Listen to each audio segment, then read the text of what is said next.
జరిగిన సంఘటన ప్రతి ఒక్కరం కూడా ఆలోచించాల్సిన విషయం. రాజకీయ వ్యవస్థలో సహజంగా ఒక రాజకీయ పార్టీ అధ్యక్షుడు పర్యటించినప్పుడు స్థానికంగా ఉన్న సమస్య పైన అవగాహన తెచ్చుకొని రైతులకి మేలు చేసే విధంగా వ్యవహరించాలి తప్ప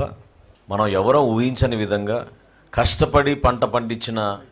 ఆ సరుకుని రోడ్డు పైన పోసేసి దానిపైనే వీళ్ళు కార్లు తోలుకుంటూ పోతున్నారంటే అంతకన్నా దుర్మార్గం ఏముంటుందో ఆలోచించాలి. మొన్న ఒక కుటుంబాన్ని పరామర్శించడానికి వెళ్ళినప్పుడు మనుషులను తొక్కేశారు. ఈరోజు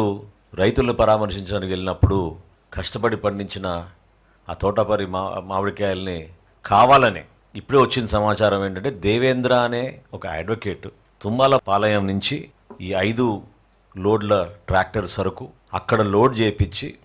దీనికి ఒక రిహర్సల్ చేసి జగన్మోహన్ రెడ్డి గారి వాహనం వచ్చినప్పుడు నా ఇన్స్ట్రక్షన్స్ మేరకు ఇవి రోడ్డు పైన మీరు వేయాలని చెప్పి